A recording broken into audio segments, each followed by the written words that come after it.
Olá, tudo bem? Meu nome é Neilane Viana, sou doutora em letras, atuo como técnica em assuntos educacionais aqui na Universidade Federal dos Vales de Jequitinhonha em Mucuri e te dou as boas-vindas à aula de português instrumental aplicado à pesquisa em saúde. O objetivo dessa aula é compreendermos como que a linguagem é constitutiva da ciência no campo da saúde. Então, é importante sabermos como que se aplica ao produzirmos um texto nesse âmbito profissional vinculado à pesquisa. É importante entendermos que a linguagem ela é constitutiva da ciência porque ela parte de uma formulação, as perguntas que são feitas e que se são construídas escolhas, né? E essas escolhas elas se dão a partir da linguagem que se utiliza, as escolhas nos estudos, nas interpretações que se fazem. É necessário também realizar uma descrição dos métodos científicos, porque eles dependem de uma linguagem técnica padronizada. E tudo isso contribui para uma divulgação que atinja o objetivo a depender do público ao qual for destinado. E a linguagem, na pesquisa em saúde, nos estudos, né, que são produzidos, ela constrói uma realidade. Por quê? É a partir da interpretação dos dados, né? Quando você utiliza, por exemplo, termos como risco e vulnerabilidade, o que você comunica através desses termos, né? É importante pensar nisso. Como que isso pode afetar na análise dessas informações. E isso impacta na decisão governamental, né? Por quê? Imagina o conceito de prevenção e aderência. Essas palavras conduzem para qual tipo de interpretação em se tratando de governança, né? Quando se tem um relatório técnico com esses termos, ou mesmo um artigo, né, divulgando o resultado de um estudo. Afeta também ou impacta as decisões clínicas, porque protocolos, eles advêm de decisões tomadas a partir de estudos, certo? Então, isso também impacta. É necessário ter uma precisão e uma padronização na comunicação científica, porque essa linguagem, ela precisa atender a objetivos claros, com definição operacional de conceitos, certo?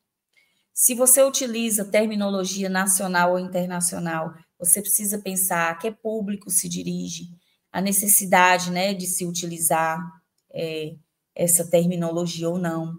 Tem que ter clareza na descrição dos métodos e instrumentos, evitar ambiguidades, termos coloquiais, né? Ter uma precisão, porque é isso que vai permitir replicar o estudo, permitir que se questione, que tenha achados aí no seu estudo, né? Que sejam identificados esses achados, e isso é essencial para a validade científica. Alguns desafios é necessário nós pensarmos também. Os desafios na acessibilidade do que o seu texto comunica. E isso vai depender a quem ele se dirige. Se for uma comunidade científica, a linguagem técnica especializada, com terminologia precisa, atende, certo? Se for profissionais da saúde, a comunicação, ela tem um viés aplicado à prática clínica. Então, você tem que pensar se o que você está comunicando está de acordo com esse público. Também um outro público, os gestores, que tomam decisões a partir de estudos realizados, né, no campo da saúde. Então, o foco é em políticas públicas, na implementação, adoção de medidas, muitas vezes até propostas de leis, né, e tudo mais. E quanto aos pacientes e comunidade em geral, também há necessidade de se realizar uma adequação, Porque o texto que você comunica num congresso, né, da área, de pessoas da sua área, é diferente, por exemplo, se for uma cartilha destinada ao público em geral, né? Então, tem que ter uma linguagem clara, sem jargão técnico, de forma que aquele público entenda. E a comunicação de riscos e resultados. É importante falar sobre isso, porque a forma como os resultados do seu estudo científico eles são comunicados, ele pode mudar completamente a percepção sobre o problema de saúde, né? Que você estiver abordando. Termos críticos como probabilidade, né, de alguma coisa, ou associar uma coisa a outra, por exemplo, associar a determinada doença à utilização de medicamento X. Você tem que ter, vamos dizer assim, uma validade científica, metodológica disso daí. Por quê? Porque isso está sujeito a causar alarmismo.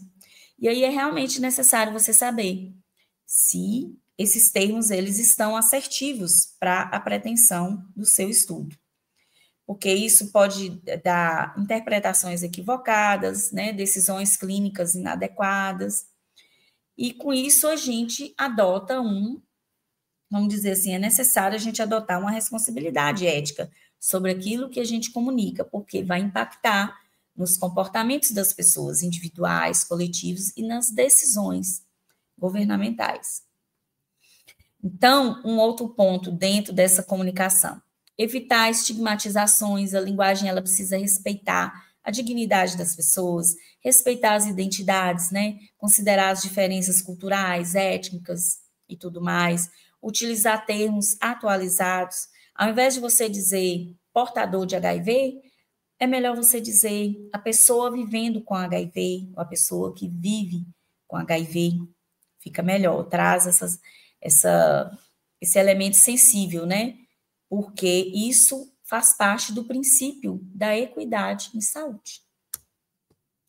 As produções das evidências desses estudos precisam ter claramente os instrumentos de pesquisa que você utilizou, os critérios adotados para inclusão ou exclusão de algo, tem que ser muito bem detalhado. Tem que ter análise estatística, né? Se for o caso, porque isso garante que o seu estudo seja verificável, replicável e passível de crítica, de uma análise.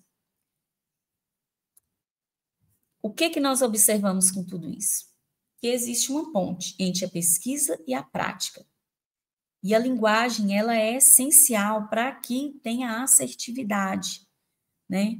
Por quê? Diretrizes terapêuticas baseadas em evidências, a linguagem que desdobrou nessas diretrizes precisa estar assertiva, com os termos técnicos, né?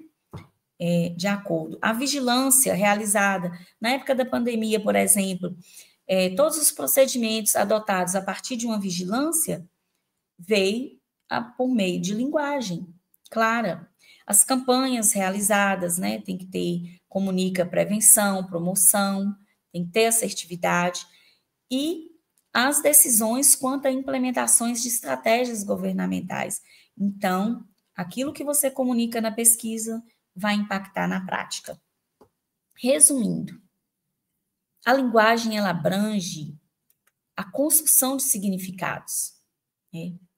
E esses significados, enquanto linguagem construída, ela é elemento estruturante da pesquisa em saúde. Influencia desde a construção de conceitos, de fenômenos, até a interpretação de dados e a aplicação dos resultados. E isso se dá com métodos científicos, você precisa ter comunicação, competência comunicativa, seus textos têm que ser claros e precisos, tem que fazer os ajustes a depender do público, né, que vai ter acesso, e tem que ter abordagem ética, certo? Então, ficamos por aqui, e como tarefa para essa aula, eu vou pedir para você fazer uma leitura observando cada critério desse, como que você interpretaria e analisaria um artigo científico da sua área. Até mais.